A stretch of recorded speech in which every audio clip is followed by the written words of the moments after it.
Hey there guys, welcome to Anthony Reviews where Anthony reviews. While there are a lot of Green Lantern figures, there actually isn't that many of Parallax. Yes, the evil alter ego, or space parasite, has had very few figures in the 30 years that he has existed. So when a new figure is released, I'm always happy to check it out. But what if it's basically a re-release? Is that worth it? Well, let's find out. McFarlane Toys has released a new variant of their previous DC Multiverse Gold Label Parallax figure. While that one was a pretty straightforward figure with the long hair, I might add, I guess Todd decided he wasn't cool enough, and that's where we have this figure today. A glow-in-the-dark version of evil Hal Jordan. Besides its new special glowy nature, it is the same figure that we've gotten before, which will be good or bad depending on who you are. The design itself is mostly accurate, but it's far from a one-to-one representation of any version from the comics. Now for me, I've come to terms with it. I've learned to like this version of Parallax. It's like if he showed up in an animated series or movie rather than the comic version itself. Now granted, that's not what it's meant to be whatsoever, but it's how I cope. I say all of this to let you know if you're waiting for that comic-accurate version, keep waiting. But this figure, as a figure, is really cool.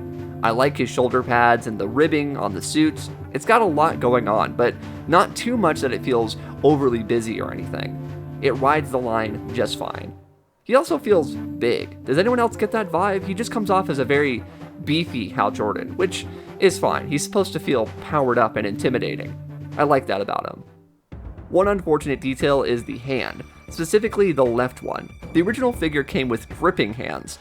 Wait, no, it has a grip hand and a fist.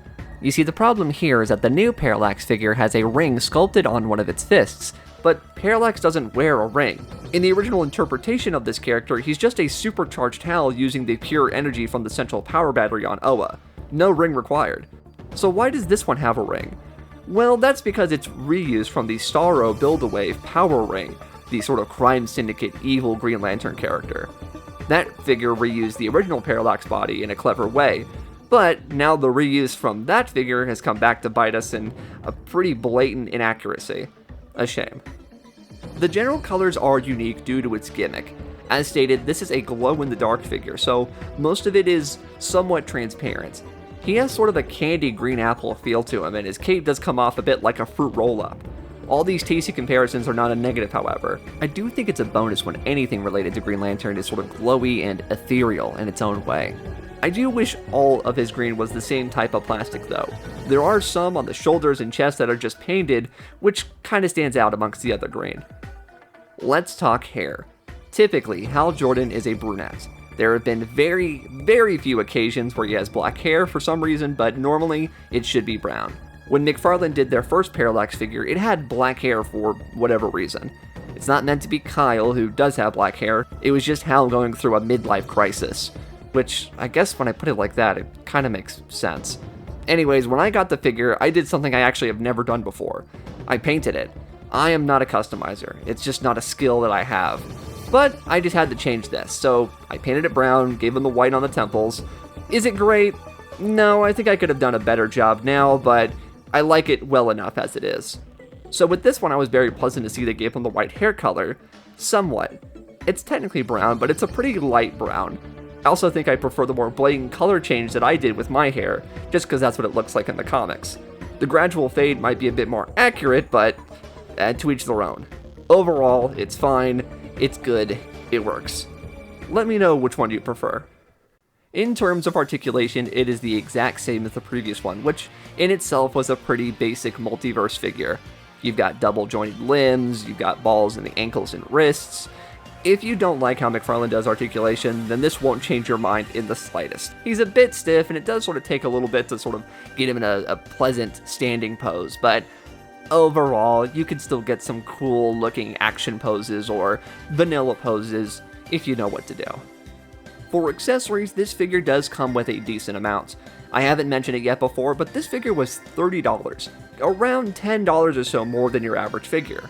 Now, a lot of that could be chalked up to its exclusive glowing gimmick, but it's more so its exclusive nature in general. McFarlane constantly produces figures with super inflated prices while making them very rare. You can understand this idea to a point. It's a limited piece. Hell, it even tells you on the box how many there are. so they won't make as much money off of him as they would in a general release of like Batman or something. But with the previous Parallax being exclusive as well, you would think this would be a good chance to get this figure to fans who missed out on the first one. But no, it's just a practice from older days for collectible toys. Rare, exclusive variants of figures, it's just how they used to do things, and I guess it's how Todd wants to do it today. Okay, I'm getting way off track. Let's get back to the accessories. Parallax comes with a base featuring a Green Lantern logo, which I do like. He also comes with a collectible card and stand. The unfortunate case, as with many McFarlane cards, is that it is not the comic the figure is supposed to be based on, which is a weird normality we've reached. The real fun pieces are the lantern and energy effects. As stated before, Parallax needs no ring. Therefore, he really doesn't need a battery. Though, in fairness, going back to the card, he is pictured with a lantern there. But as I stated, the card isn't what the figure is supposed to be from. It's supposed to be 0 Hour Parallax, you know, from the 90s. The art here is from Blackest Night. And on top of that, I just realized he comes with 2 fists, no gripping hand. He can't even hold the damn lantern. Okay, listen, I know I'm taking all these tangents, but it's because I'm very passionate about my Green Lantern stuff. The lantern itself is nice. It's the same one they released a few times now, and I like it. In fact, these accessories are actually the same ones that came with the first Parallax figure. The main difference, of course, being the glow-in-the-dark feature. I'm glad they included this with the accessory. Seems like an easy thing to skip, but they didn't. To be fair, they went the whole 9 yards here. Well, except for not including gripping hands, but I guess you could just use the older figure's hands if you really want to. Speaking of which, let's talk about this glow-in-the-dark feature. Does it work? Is it worth it? I mean, it depends on what you think of stuff that glows in the dark. Do you think it's cool? I think it's cool. A glowing feature is such a toyetic idea, it doesn't belong anywhere near adult collectibles. But I don't care.